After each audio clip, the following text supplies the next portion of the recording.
为什么只有角头2能被称为全角头系列的最经典之作？除了影片里嚣张到极致的白毛，靠着说话从不抬头，鞠躬从不低头的名场面，还有百人群架的热血名场面之外，更核心的是，这部堪称角头宇宙巅峰的作品，藏满了细思极恐的细节，而让无数人猜破头的常威背后的神秘老板，就是最大的钩子。结合最新几部角头作品来看，这个神秘人物的身份其实早已埋下线索。下面我花了万字梳理，把角头5部系列的剧情线、暗藏的伏笔全部串联起来，带大家重新看懂角头2王者再起。这部被誉为角头系列的封神之作。另外必须跟大家声明一下，之前因为打错字导致配音失误，把浪流连说成了流浪连，对此我十分抱歉。而故事一开场就是贵董与阿仁的一番激烈争吵，这场争吵的背后其实早已注定了北馆乃至整个角头江湖的命运走向。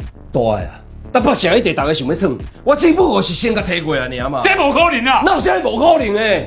只要我搁在社会啊，可能发生啊！我伫哈达年前把酒抓过，这才是半年之前的代志，你敢袂记啊？阿仁之所以会对北辰动心思，核心原因就藏在半年前的南北势力暗斗里。哈达死于喜爷之手，这让北辰陷入权力空虚，也让阿仁生出了吞并北辰的想法。但作为老牌角头老大，贵董的行事准则里，重承诺是底线，这就和阿仁的心思形成了尖锐冲突。其实哈达早有预感喜爷会对自己下死手，所以生前特意找过贵董托付后事，话里话外都是希望自己死后贵董能照看好儿子酣春。可他没料到自己刚死半年，阿仁就已经按捺不住，主动对北辰的地盘出手了。臭咖逼，跟到下传家传小，你们想啊！我干你好啊！这也正是贵董愤怒指责阿仁不该对酣春下手的关键背景，这让所有人都产生了疑问。大家都知道阿仁重情重义，他为什么要对北辰下手？这完全颠覆了他以往的形象。阿仁之所以这么做，大概率是出于这层考量。大家都清楚酣春的能力，他根本撑不起北辰的地盘。阿仁心里盘算着，要是让酣春接手，北辰迟早会被其他势力盯上。一旦北辰被别人占了，那古势力很可能会跟北馆为敌。与其冒着这种风险，不如先下手为强，把北辰的地盘直接抢过来。也正因为这样，才有了片头的刺杀戏。虎一是酣春的换铁兄弟，既是哈达留给酣春的托孤大臣，也是北辰的2把手。只要除掉虎一，阿仁对付北辰就没了任何阻碍。可酣春这个憨憨被阿仁绑走时，还完全不知道虎一已经被做掉了。王主任，啊，你处理代志处理到用正人员，回去退休啊？退你也倒来退，你叫退我就退哦。安尼我算老几呀？这算讲你没肯答应，我到底好严骗啊！干啊！就在阿仁准备对酣春动手的节骨眼上，贵董的电话打了过来，话里话外都在警告阿仁绝对不能动酣春。阿仁心里再不甘，也得听贵董的话。事后，贵董把阿仁叫到北馆，明明白白的告诉他，以后不准再碰酣春，因为贵董当初答应过哈达，要好好照顾他的儿子。这里就有个疑问，既然贵董知道阿仁要对北辰动手，为什么一开始不阻止？大概率是因为虎意。贵董很可能早就看出虎意在北辰的权力已经超过酣春了，既然答应了哈达要保酣春平安，就必须彻底扫清威胁酣春的隐患，所以他才默许阿仁派小弟做掉虎意。但贵董从没想过要吞并北辰的地盘，可眼看着北辰的地盘就要到手，阿仁实在不甘心，为此还跟贵董大吵了一架。最后阿仁只能无奈的去自家赌场散心。就在他在牌桌上大杀特杀的时候，一个电话突然打了进来，电话那头正是他的好兄弟常威，主动约阿仁见面。喂，大天，哇，好久不见，好久不见，好久不见。常威虽然不是北馆的人，但跟阿仁是从小一起长大的兄弟。他知晓阿仁突击北城被贵董拦下的事，表面上未多言语，内心却早已看透阿仁的困境。永春的地盘你没有拿下啊？卖公家了。他了解阿仁的为人，也知道贵董的规矩就像一道枷锁，将他束缚，才让他没能拿下北辰。这也是为什么接下来常威决定进苦窑进修时，会对阿仁说出那样一番话。我已经决定进苦要进修了，今天找你来，只是想跟你打声招呼，告诉你一声，等我拿到全台北的地盘，我再回来找你啊。这句话的隐喻其实不是要直接帮阿仁，而是在暗示阿仁他的行动一直被贵董牵制着。在老牌角头老大的观念里，做什么事都要讲道义，这既是阿仁受制的原因，也正好印证了他重情重义的人设。反观常威，他就不一样了，不受任何规矩的束缚。至于常威为什么要进苦窑进修，这就得说说弯弯的黑道晋升潜规则了。弯弯有犯罪学历的说法，比如看守所等于小学，监狱等于高中，管训队等于大学，绿岛监狱等于博士。这种说法源自竹独子联邦陈其里的监狱进修论，也正好印证了常威说的禁苦窑进修的说法。常威说等我拿到全台北地盘再回来找你，这句话其实在暗示监狱里有大人物能帮他，这个大人物大概率就是流浪连相关的石议员。众所周知，石议员是南坑霸董的女儿，而霸董正是害死石议员丈夫的元凶。南霸天海董又是南部势力的老大，所以在这个节点上，石议员很可能已经跟海董达成了合作，目的就是报复南坑势力。这也解释了为何窦震最后海董能轻而易举地将喜爷救出。有了这几层关系，便能说明常威在监狱的这几年成功搭上了这层人脉，因此他成立剑和会时，身边才会有2个人随行，一个是窦震里的阿彪，另一个是流浪连的白毛。这2个人本质上是派给常威调用的，并非他真正的手下。反观之后的几年，北管始终平静无波，阿仁也彻底放弃了北城的地盘。直到某一天，剑和会突然崛起，让弯弯的江湖再次陷入血雨腥风。这个帮派靠面粉生意发家，手下小弟甚至人手一辆小牛，而帮派的老大正是常威。他没忘记入狱前对阿仁说过的话，只不过阿仁只猜到了一半。他从未想过常威的目标是掌控全弯弯的地盘，而北城便是他的首要目标。所以常威第一时间便派阿彪和白毛前往北城。此时的白毛经历过流浪连的事件后，已彻底变成疯批模样。这个好，我把腿拿着。而说到这里，很多人可能会疑惑，在流浪连中，白毛亲手杀害了石议员的丈夫，身负这样的杀夫之仇，石议员为何迟迟不对白毛下手？原因其实有2点。首先，白毛为黑化前，是名牌大学的高材生，还曾协助世界哥研制出畅销的面粉，而剑和会恰好以面粉生意立足。白毛的这种特殊才能是石议员不杀他的原因之一。其次，她丈夫世界哥的死归根结底是南坑霸董造成的，北管只是间接参与，即便白毛没有黑化，世界哥最终也会被霸董铲除。这也是为何在流浪连中，石议员会对霸董说出那样一番话：爸，这敢是你安排的？好走不行就。我唔那是你的查某囝，我嘛是伊的某。结合此前的线索，再加上黑化后的白毛足够凶狠，这便是石议员不杀他的全部原因。而白毛此次出现在北城，也意味着酣春的结局注定是灭亡。王千代，我 boss 约你那么多次，你为什么都已读不回啊？你嘛是咧讲啥小？啊，你那是咧开小房的呢？那是走投无路的人咧整的。恁爸天我去啊！我讲是走投无路的，干！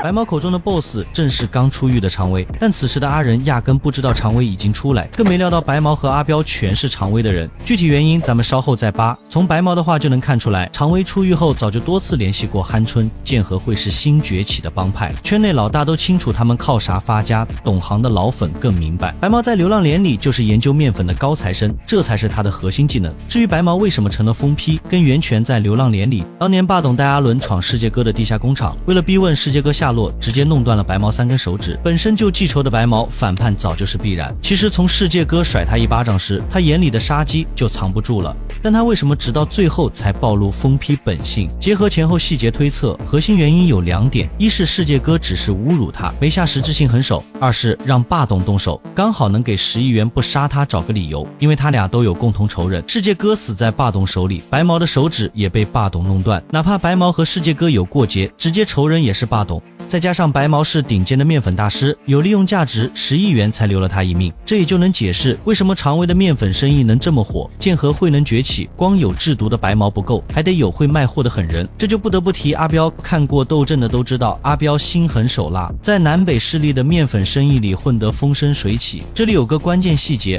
斗阵里玛莎特别偏爱阿彪的货，甚至想全包，但从没说过货的来源。结合斗阵中的细节，能推测出阿彪的货根本就是白毛做的。因为这里有一个细节，斗阵里阿超曾经找光头拿过货，而光头和白毛的关系不一般，这就把3人的货链彻底串起来了。这也能解释为什么常威的剑和会小弟都那么有钱，典型的自产自销。再说阿彪，他本来就被寇桑看中，但寇桑一门新思想让儿子继承家业，阿彪只能一直隐忍，直到斗阵里寇桑快死的时候，阿彪的反叛念头终于藏不住了，这才在寇桑临终前补了一刀。很多人不理解寇桑都快死了，阿彪为什么多此一举？结合阿彪的隐忍性格与反反叛动机来看，他想用寇桑的死表决心，彻底和旧势力切割，为自己找新出路。不过斗争结尾，麦克接到父亲死讯回国参加葬礼就没下文了，大概率是导演埋的伏笔。虽然故事线看似和角头一有关，但时间线根本对不上。角头一直讲顶庄和大桥头的恩怨，压根没阿彪，只能说阿彪的故事远比咱们想的复杂。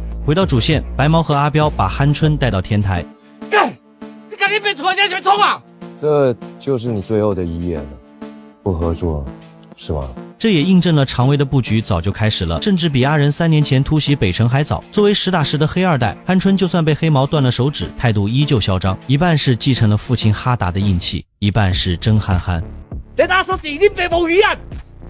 我跟你讲，我担心你给人家拍死，你有才能嫁出这种大人。面对常威递过来的钱，鹌鹑直接拒绝，因为他知道常威做的是面粉生意。这里能发现个特点，北部势力除了大桥头，剩下3家都特别讨厌面粉生意，要么是老一辈角头的规矩，要么就是鹌鹑真不懂外界形势。他的憨憨特质在角头之大桥头与麦克对战时就暴露无遗。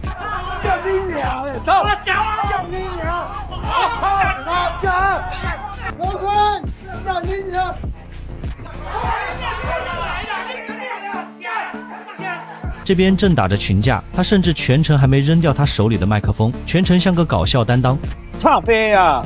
人哋玩给你改成卖赌啊！我都认丢啊！这和弯弯黑帮下死手的规矩完全相悖。导演或许是想刻画搞笑效果，但在弯弯江湖里，这就是致命缺点。常威最后讽刺了鹌鹑一句，随后就给阿仁打了电话。名字可能取错了，但外号绝对错不了。翁春，兄弟啊，是我啦，我回来了。3年前你没有拿下的地盘，我帮你拿下了。而此时的阿仁还没反应过来，电话那头是刚出狱的常威，更不知道对方的计划早在3年前就埋下了。其实常威的话里全是深意，他早就计划好了。3年前阿仁突袭北城，离成功就差一步，只因贵董一句话就放弃了。没看过的伙伴可以回头看第1集，搞懂贵董的规矩有多数妇人。在常威眼里，阿仁就是被旧规矩绑住了手脚，他现在突袭北城就是要告诉阿仁，你做不到的事，我常威能做到。两人看似只是简单问候，但常威的每句话都在点拨阿仁。挂掉电话，常威一个手势，鹌鹑这个扶不起来的黑二代最终走向了灭亡。你们中央，你搞反鬼，搞反鬼啦！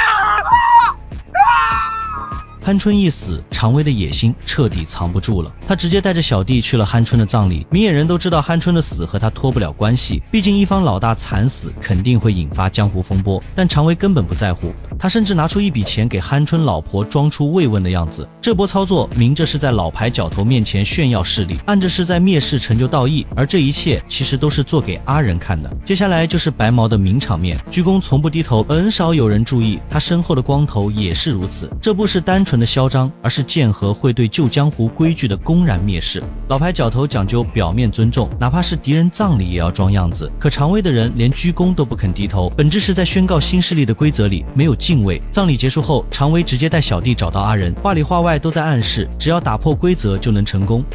好久不见，怎么样？我的排场还行吗？混得不错哦，兄弟都穿得蛮体面。当年我进去管训前，只有你来送我。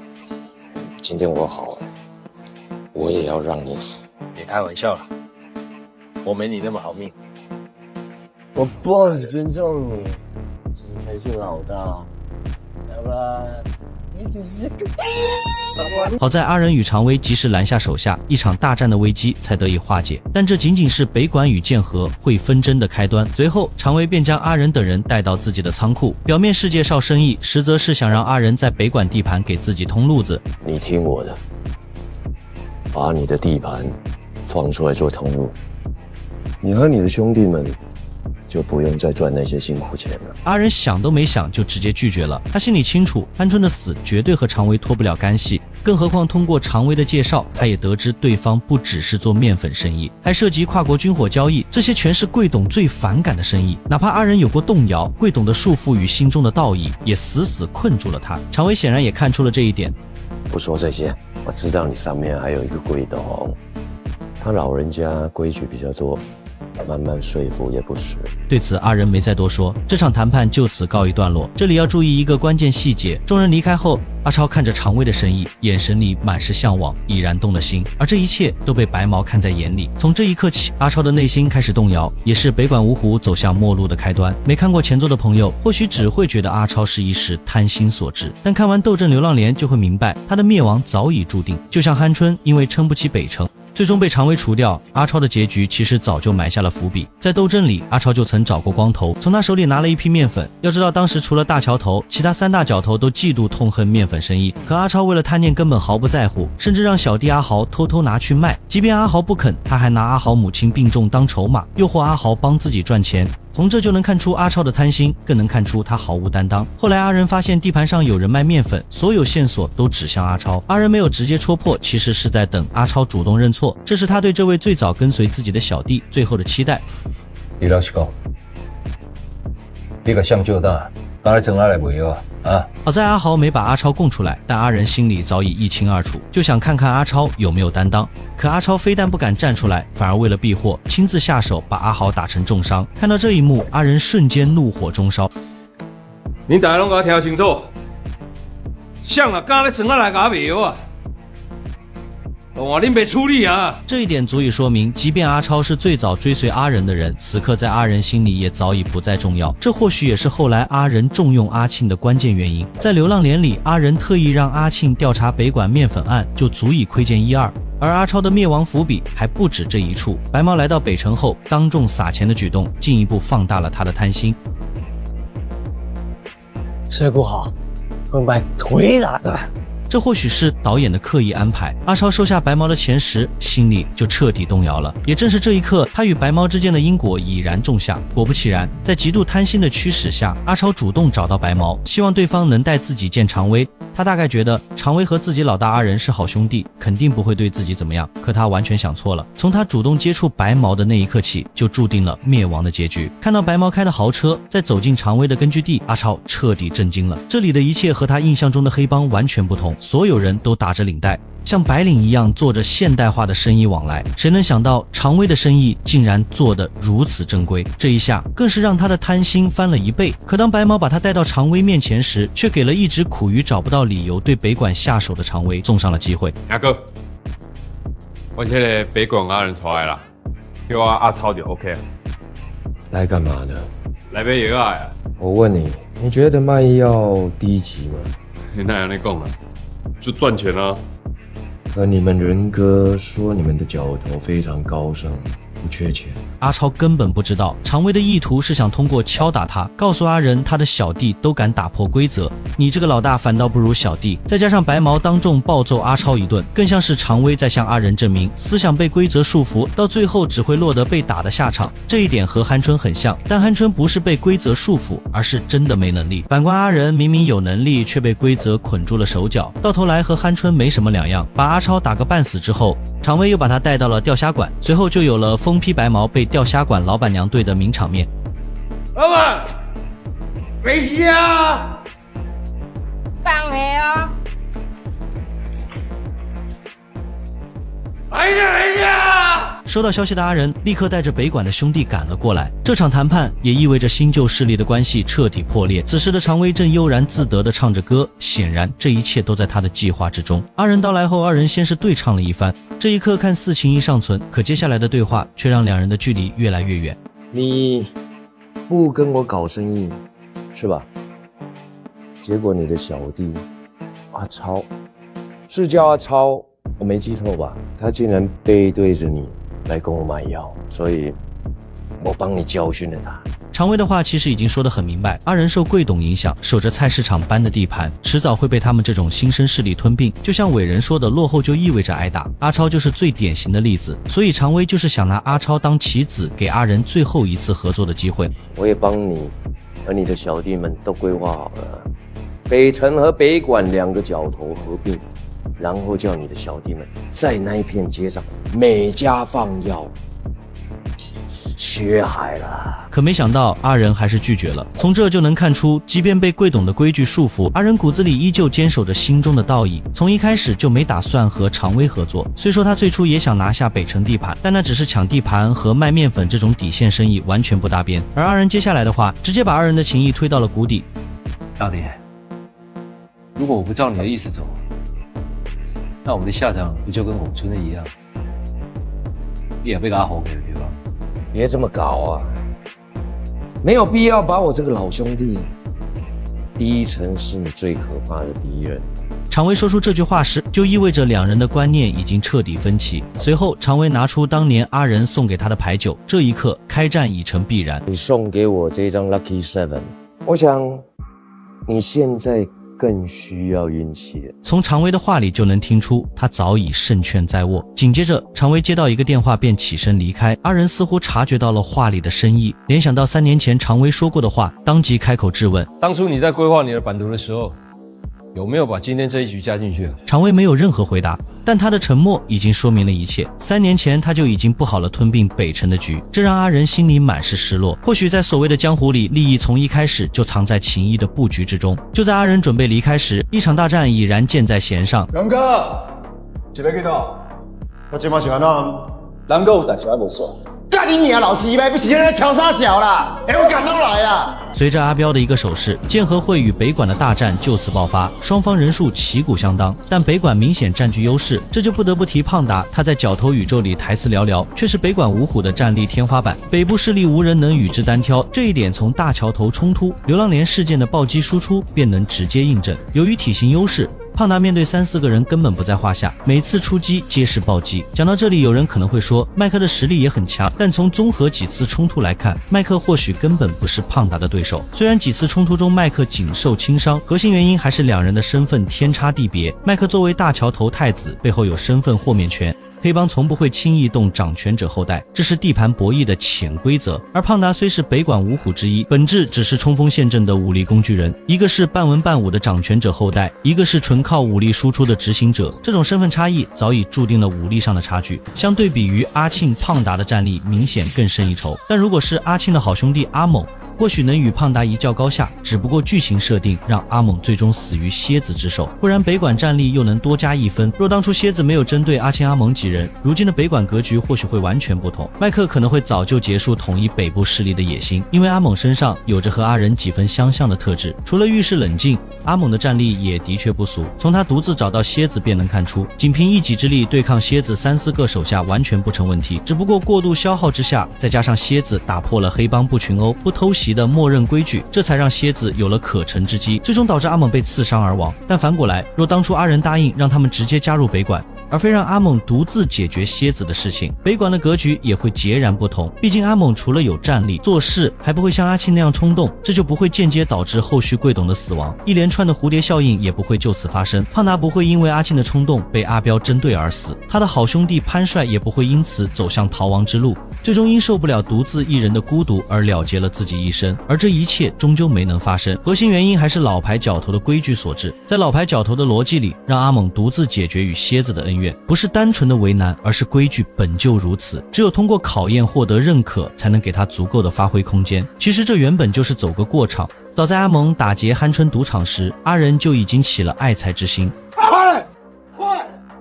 各位大啊，小配合者。快者马王进来，马王进来。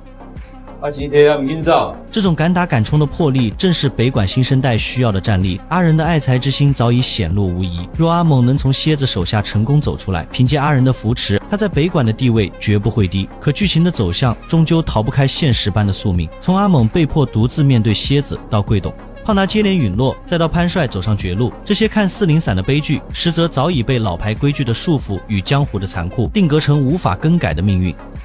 我老歹势啦。我较含慢讲话啊，我的意思是讲，若要对，就要对一个真正的老大。若本事，个人的代志先去瞧清楚，瞧了哪会好势，后面的代志咱再过来瞧。回到主线战场，这一战北管本应稳操胜券，但在绝对火力差距面前，老牌角头的战力终究显得力不从心。或许是导演刻意为之，也可能是阿仁没料到会与常威提前开战。他们并未准备充足火力，这也给了白毛可乘之机。他从电视机后面拿出一把喷子，疯批属性彻底爆发，准备直接向阿仁开枪。好在阿超及时挡下，自己却因此丧命。他终究为贪心付出了代价。最终这场大战以北管败北告终，而这仅仅是剑和会与北管再次大战的导火索。当阿仁等人退回到北管之后，阿仁先是安顿好北管的兄弟，然后便给贵董打去了电话。毕竟出了这么大的事情，他不可能不向贵董汇报。大今嘛不是我无用讲，你唔着看对方要好我甲讲。大你较早甲我讲，我拢知影，我也拢有听你。啊，若无我，你的个性你上解清楚。即嘛重点是我的少年替我动政治，啊，即嘛人亡心啊。啊，若无我惊你无材料，甲你讲这通电话，安尼你有了解无？从阿仁的话里能看出，贵董想将此事压下，这让被规矩束缚手脚的阿仁极为不满，却终究压下了火气。其实从这里就能看出，阿仁输的不是贵董定下的规矩，而是他自己内心的隐忍与权衡。而此时，阿庆的冲动开始显现。对，当然要靠你是吧？当然要靠你啊，是吧？要我这么死死。从阿庆的表情能看出，他心里已然埋下不满的种子，这颗种子终将在贵董心脏病突发时彻底发芽。看到这里，有人会觉得阿仁不如阿庆敢拼，但实则并不是这样，因为阿庆做事是不计后果的，相对比阿仁在某些层面上要比阿庆稳重得多。他做事完全有自己的计划，就比如窦震突袭南部追杀喜爷的那一幕，他都是事先来到南部拿到军火后才行动，但阿庆却不是这样。这一点通过稍后的自作主张便能窥见一二。他带着潘帅、宗保、胖达准备袭杀白毛，以此来给阿超报仇，可他从未想过袭杀白毛的代价。作为剑和会首席面粉大师，这样做无异于彻底加剧剑和会与北管的矛盾。在给阿超祭拜完之后，他们四人通过踩点终于抓住了白毛之身前往夜总会的空档，就等着白毛出来一击必杀。然而此时的白毛还全然不知危险降临，在吸食大量面粉之后，他的疯批属性显得更加极致。有人会问白毛的战力如何，但从综合表现来看，他的战力远不及北管五虎。核心是定位差异，白毛靠的是疯批狠劲加不择手段，而非正统战力输出。单论打架没有任何加持下，他只有被打的份。而接下来的剧情便会证明这一点。在确认白毛出现之后，四人马上就冲了上去，而白毛的第一举动就是回到豪车里拿喷子。这一点便能看出他的狠辣，只不过这个距离太远，在他拿出枪的一瞬间，命运就早已注定。阿庆一刀便斩断了他的保命依仗。即便如此，白毛还是没有放弃抵抗，只不过很可惜，任他再凶狠，如今已是案板上的鱼肉。胖达抓准时机连续补刀，最终嚣张一世的白毛惨死在街头，而这也成为剑和会与北管第二次大战的开端。而对于阿庆四人的冲动之举，阿仁马上找上了他们。我即摆现在情形啊，管你即摆话你咧做主啊，是谁叫你带人去人输赢的？对，啊是你叫我好好处理的呢。恁爸是叫你好好处理阿草的后事啦，但即摆好啊，等下我好好甲恁处理。你妹妹阿走。虽然阿仁表面上对阿庆的行为极度愤怒，但内心里其实早就默许了。调辖管阿仁等人败北后，他那句好好处理这件事，本就是有意无意的提醒。阿仁没明说怎么处理，但稍微琢磨就懂。阿超替他挡子弹，不幸身亡，这不仅让北管五虎实力大减，更让北管的名声一落千丈。阿仁心里本就憋着一肚子火气，想找回面子，可贵董的一番话，直接让他憋得没处发泄。对，你较早甲我讲，我拢知影，我也拢有听你。啊，若无我，你的个性你上解清楚。即摆重点是我的少年替我动政治，啊，即摆人亡心啊。啊，若无我惊你无材料，甲你讲这通电话，安尼你有了解无？虽然通话里并没有贵董的声音，但从阿仁的表情就能看出，贵董是想让他不要再起风波。这就是老牌角头老大的规矩，把阿仁束缚得死死的。而阿仁的聪明之处就在这儿，既要打破这种憋屈的局面，又不能违反贵董的规矩，所以他必须找一个能动手敢担责的人来替他解决这件事。阿庆就是最完美的选择，毕竟从阿庆的状态就能看出来，阿超的死已经让他憋足了火。不用阿仁明说，他大概率会主动出头。更关键的是，阿庆的冲动在贵董眼里顶多是小弟管教不严，这个代价远比阿仁亲自出手违反规则小太多。要我这么死我处理。也正是这份没明说，让阿庆产生了一种错觉，大哥就是要他把白毛处理掉，以此来为阿超报仇。在白毛被解决之后，阿仁第一时间找到阿庆四人，上来就选择指责，可从头到尾都没提惩罚。到这就彻底清楚了，阿仁其实就是想为阿超复仇，只是把阿庆推出来当借口。好在贵董面前有个交代，最多挨一句对小弟管教不严，就能把复仇的事翻篇。而另一边剑和会的面粉工厂里，阿彪接到了常威的电话，白毛的死他已然知晓，所以常威便让阿彪给白毛的家里打去300万，打300万到快家人的户头里用。好，没问题。叫他们对谁都给我闭嘴。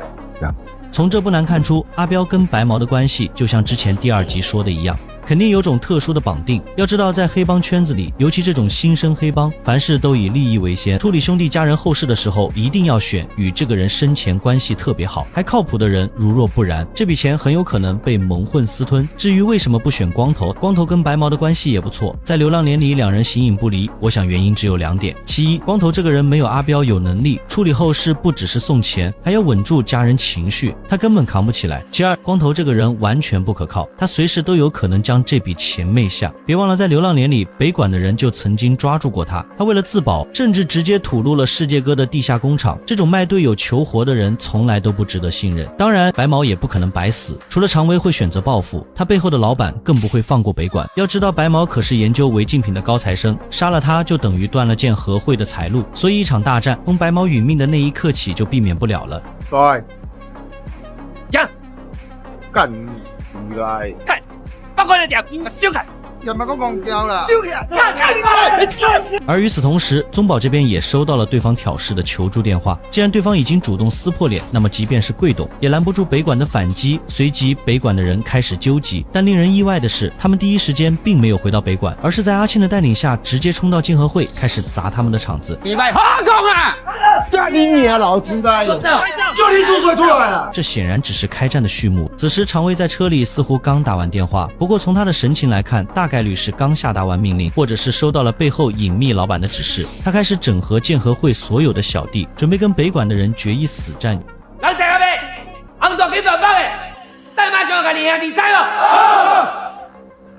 在这场决战当中，我们能清晰看到北管的实力有多强。毕竟经过钓虾馆的事件，北管虽然以败北收尾，但核心实力并没有削弱太多。只不过建和会这个帮派从整体来看，人马要远强于北管。单看这个带头的小弟就能知道，他曾经是跟酣春的。在常威成功拿下北城的地盘之后，就足以证明建和会已经整合了所有北城的资源。论硬实力，肯定比北管强太多。但令人奇怪的是，这次阿庆并没有让胖达出战的意思，而这个看似不起眼的布局却成了胖达死亡的关键。因为在此刻楼上的角落，阿彪正对着胖达虎视眈眈，杀机毕露。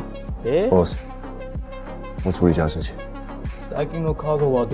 从阿彪的台词里再次能印证我们最开始的判断，阿彪与白毛的关系绝对不一般。要知道当初给白毛补刀送他上路的正是胖达，所以阿彪这次针对胖达就是为白毛复仇，理所应当。随着一声令下，双方的人马瞬间大战在一起，这也是目前国产黑帮电影题材中最热血的一幕。百人群架的震撼场面让人看得热血沸腾。相较于大桥头跟流浪连的对决，这种规模和张力完全没有被逾越。虽然第2次大战当中胖达没有参与，但北管的实力依然不容小觑。双方鏖战了良久，最终才被闻讯赶来的警察局带走。而警官的一句话再次证明了贵董的本质，他虽然实力雄厚，但却没有扩张的野心，只想守着老规矩，安稳度日。你们不会烦，我抓你们就抓到烦了。因为你要查清楚，这边你烦恼，我会。贵党平常是啥那干的，遇到代志。当然玩给手怕了。当然，这场大战的代价远比北管众人预想的惨重。胖达被阿彪趁机抓走了，这一点是阿庆等人完全没料到的。如果不是阿庆让胖达留守，没让他参战，那么在这次混乱的大战当中，胖达就不会单独暴露，更不会被阿彪抓住，进而丢掉性命。你要知道，你已经一只脚踏进棺材里了。但是如果你肯帮忙处理掉北管阿仁，我们不用在这里浪费时间了。是你喝醉了，还是我喝醉了啊？有种把我放下来，我们单挑啊！操你妈的！虽然胖达在整个角头系列里没有几句台词，但他对北管对阿仁的忠心，所有人都有目共睹，他是绝对不可能背叛阿仁的。而从这一点也能看出，白毛与阿彪之间两人都透着一股狠劲，但不同的是，阿彪的狠是深沉且阴险，白毛的狠则是纯粹的疯批。这也能看出阿庆的布局完全没有阿仁精准，如若是阿仁操盘，绝对不会让胖达单独处于危险之中。只不过这场2番战给北管来得太措手不及，就像是当初阿庆等人伏击白毛一样，毫无预兆。但唯一的错是阿仁明知道阿庆等人击杀白毛的后果，却没让北管做任何防备，这才是最大的失误。还有一种可能，阿仁其实早就知道剑河会报复，但却受到贵董不准再起风波的限制，没能提前布局。这一点从刚才警官说的话里就能间接印证。那么大家是怎么认为的？胖达的死究竟是怨阿庆的冲动布局，还是怨阿仁被规矩束缚，没提前设防？为了杀人诛心，阿彪甚至还将胖达的尸体送回了北管。这不仅仅是赤裸裸的示威，更是在向整个北管宣告新旧两股势力的强弱区别。虽然北管看似足够强大，但在老规矩的束缚之下，他们在剑河会这种新势力面前终究显得不堪一击。胖达的下场就是最直接的证明，而这也是整部角头里最痛心的一幕。阿超的死是他贪心性格与新旧势力冲突的必然结果，但胖达的死完全是新旧势力对决的牺牲品，他没做错任何事，却成了权力斗争的垫脚石。所以这场二番战看似没有明确的输赢之分，其实北管还是败了，连续牺牲2员大将，北管这口气怎么可能咽得下？就在北管众人商议报复之际，警方率先找到阿仁，告知事件已经动上层，警方将全权介入处理，严禁北管私下寻仇。这位与贵董相交神赌的局长，其行为背后无非2种可能，或是遵从贵董意愿，不愿纷争进一步扩大，或是迫于常威背后老板娘的势力施压。你若是私底下解决，我就歹做人啊，对吧？交我来处理啦！干你娘鸡巴！我好几百上个讲你来。阿仁即便怒火中烧，也只能强行隐忍。此时的阿仁早已心乱如麻，连续2员虎将与命剑合会，自己却被贵董与上层双重施压，连复仇都无从谈起。这份重压让他几近窒息。偏偏此时阿庆再度火上浇油，字字诛心的要求他给兄弟们一个交代。这2个是你的少年呢，我家己斗阵的呢，我今摆若无甲好起来，我是要对因交代啦。对，我袂互你歹交代啦。我今摆是要交代啥啦？大尾人，无老大你来做，我听你的。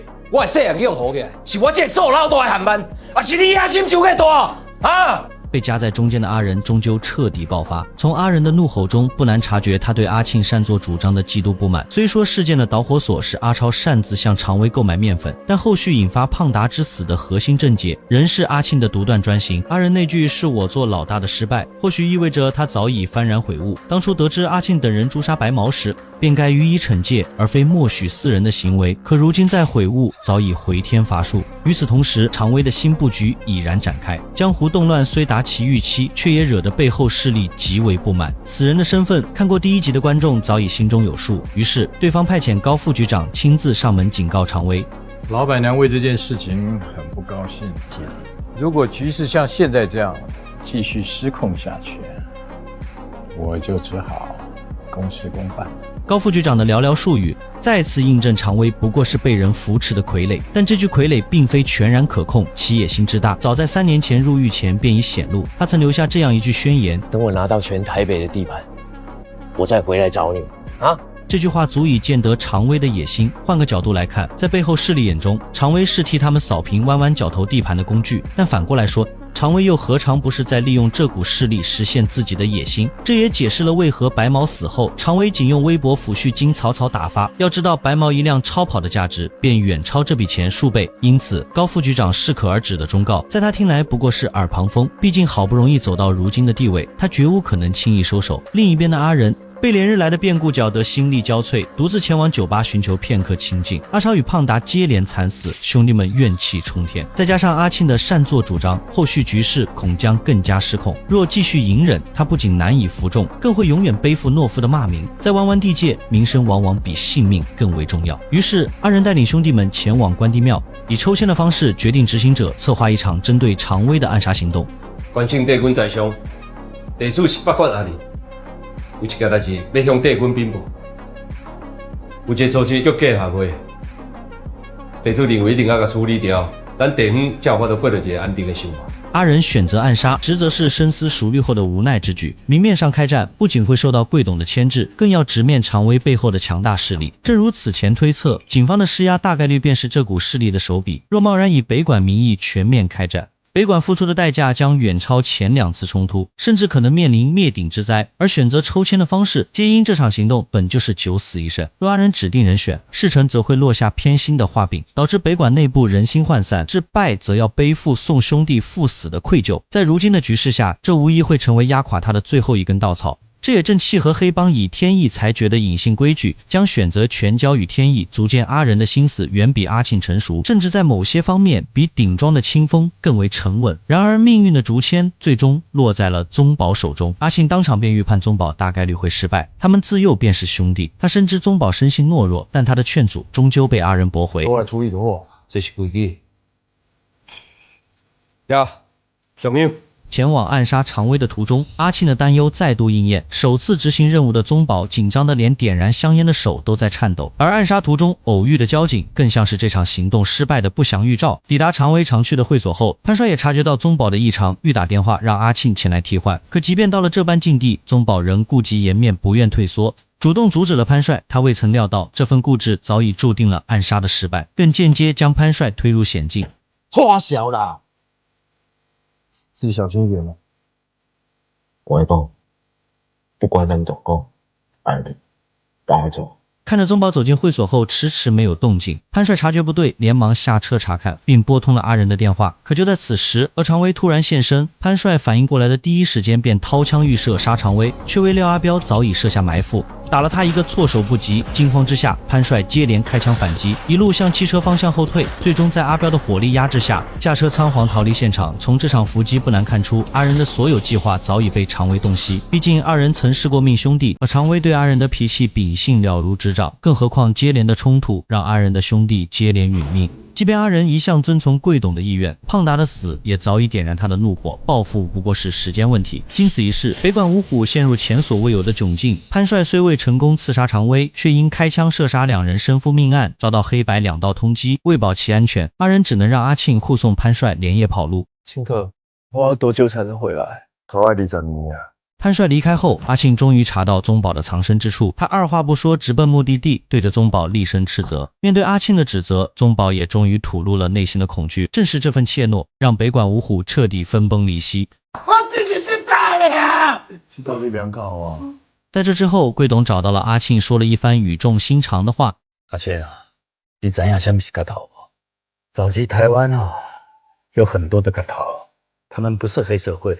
他们是一群很有正义感的年轻人，为了要保护征讨的利益和外来势力对抗，发生打架冲突。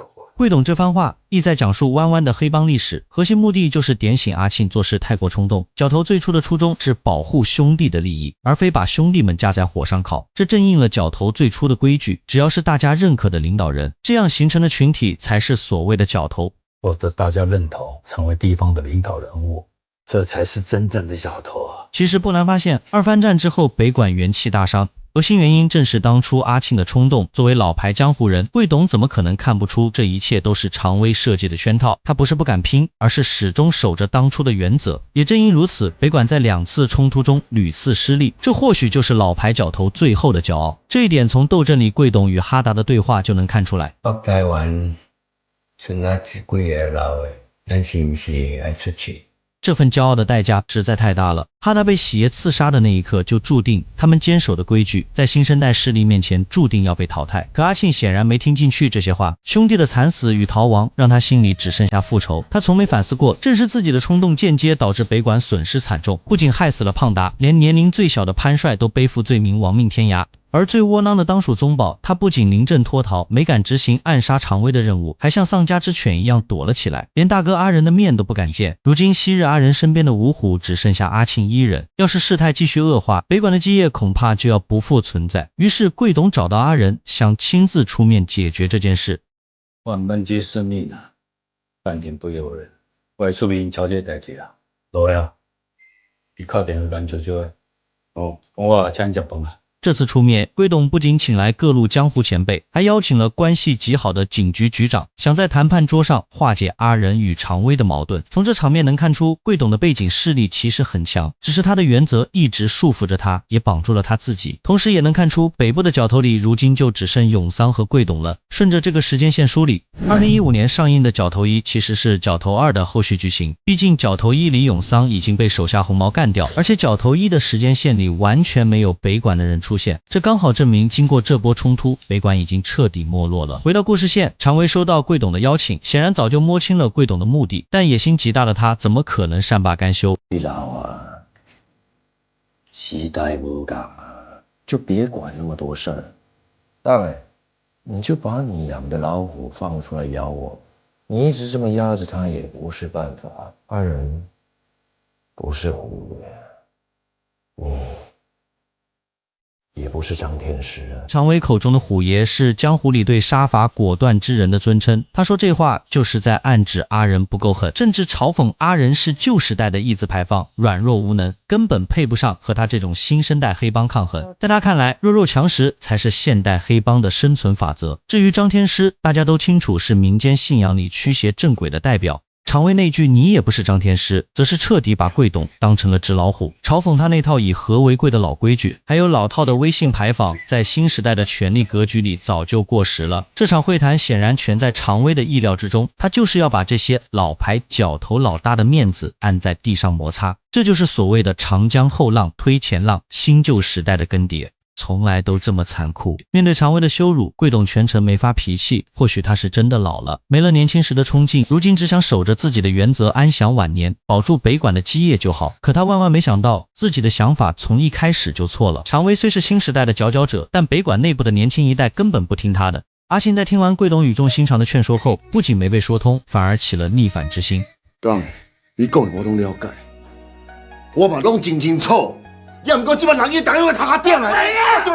我知影，你即马有真侪武案，毋过即马全部给他吞了。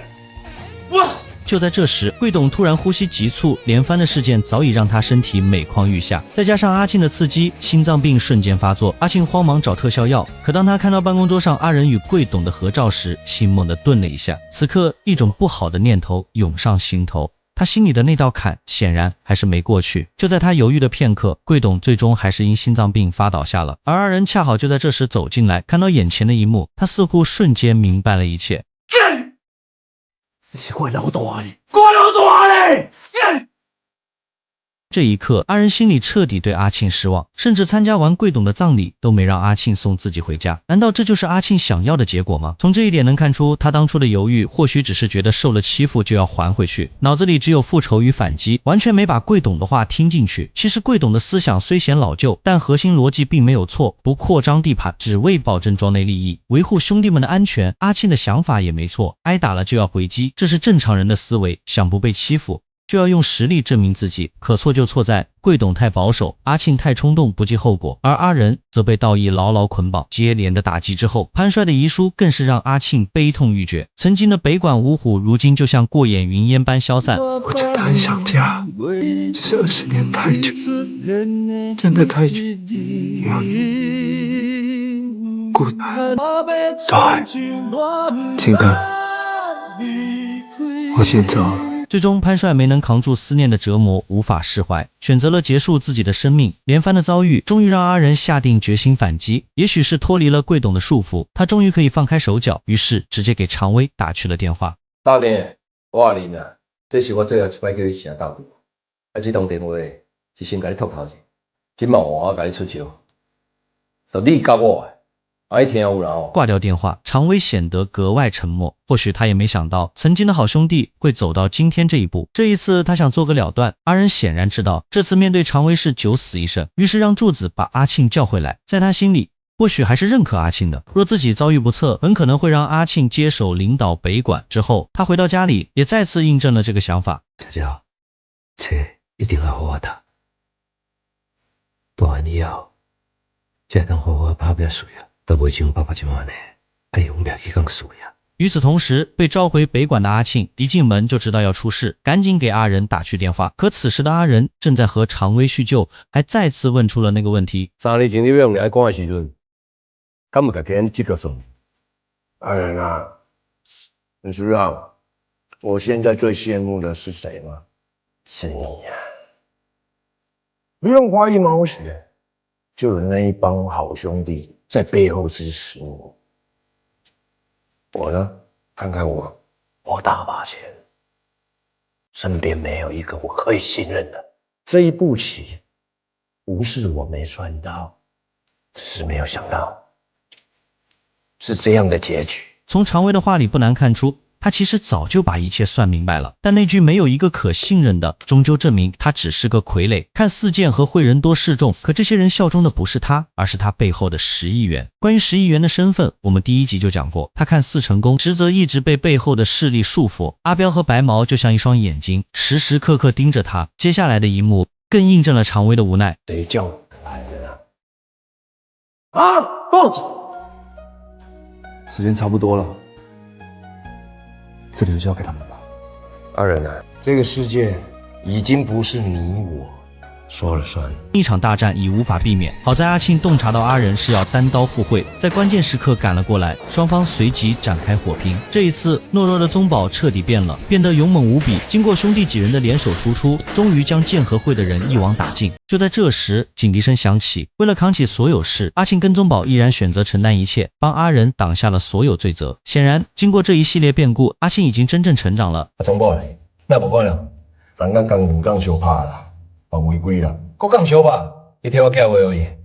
伊若要咱乌白母哦，出来免叫我老大的。好，我会甲讲啊，对，爱去的。阿庆口中的那家伙其实就是常威。事后常威被高副局长叫回住处，遭到了严厉指责。你管北辰都灭了，剑和会已经拿下整个大台北，整个北台湾的地下秩序，以后都是我说了算。从常威的话里能听出，他拿下北辰与北管开战，全是背后10亿元的受益，目的就是掌控北部大部分势力。可这次事件闹得江湖动荡，让10亿元极为不满。老板娘已经决定了，我们的合作到此为止。我告诉你，从来只有我教人做事，没人敢教我。常威的笑容意图很明显，他虽是傀儡，却早已经买通阿彪，准备反抗。可最后的镜头里只出现了常威被枪杀的场景。也许常威足够精明，但终究没算到最后一步。阿彪从始至终就没背叛过10亿元，或许只是一直在陪常威演戏，这足以见得10亿元的势力有多恐怖。下棋的人终究还是被布局者吃得死死的。至此，影片结束。我是黑牛，我们下部经典港片解析不见不散。